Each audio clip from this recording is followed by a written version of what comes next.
अगर आप नीट 2026 का एग्जाम देने जा रहे हैं तो आपको ये जानना बहुत ही जरूरी है कि फिजिक्स में हाई वेटेज चैप्टर कौन से हैं।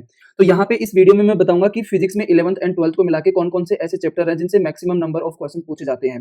तो यहाँ पे अगर देखा जाए तो नीट फिजिक्स के सेक्शन में 45 क्वेश्चन आते हैं। तो इस वीडियो में मैं आपको उन चैप्टर्स के बारे में बताऊंगा जिनसे ऑन एन एवरेज 2 और मोर देन 2 क्वेश्चन पूछे जाते हैं। अब ये एवरेज किस बेस पे कैलकुलेट किया गया है? 2013 से लेकर 2025 के बीच में नीट के जो भी एग्जाम हुए हैं उनके बेस पे ये एवरेज कैलकुलेट किया गया क्वेश्चन का। अब सबसे पहले ये देख लेते हैं कि टोटल चैप्टर कितने हैं फिजिक्स के अंदर। अगर 11th class and 12th class को जोड़ दिया जाए तो 11th में 14 चैप्टर्स हैं एनसीईआरटी के हिसाब से, वैसे ही 12th क्लास में भी 14 चैप्टर हैं एनसीईआरटी के हिसाब से। तो टोटल कितने चैप्टर हो गए?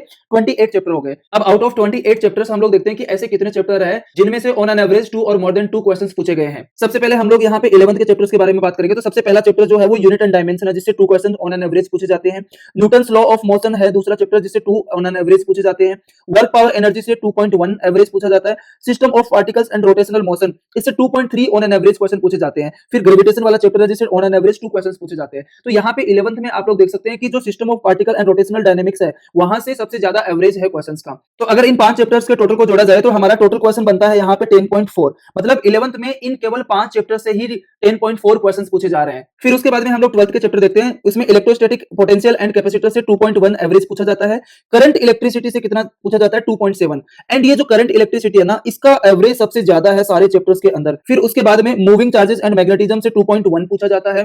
फिर उसके बाद में रे ऑप्टिक्स से 2.4 ऑन एन एवरेज क्वेश्चन पूछे जा रहे हैं।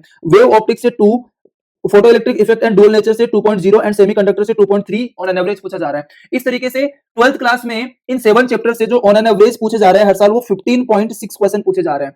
तो अगर हम लोग 5 चैप्टर 11th के एंड 7 चैप्टर यहाँ पे 12th के मिला दें तो टोटल 12 चैप्टर से टोटल 26 क्वेश्चन पूछे जा रहे हैं। तो ऑलमोस्ट 50% से ऊपर जो क्वेश्चन है ना वो इन्हीं 12 चैप्टर से पूछे जा रहे हैं। तो आप लोग अपने नीट 2026 की जर्नी में इन चैप्टर्स को बहुत अच्छे से पढ़ सकते हैं एंड एक बहुत ही अच्छा स्कोर कर सकते हैं एग्जाम के अंदर। अगर आपको वीडियो अच्छा लगा तो इस वीडियो को लाइक करो एंड इस चैनल को सब्सक्राइब कर लो फिजिक्स के लिए, जहां पे हम लोग केवल नीट की फिजिक्स के बारे में डिस्कशन करते हैं।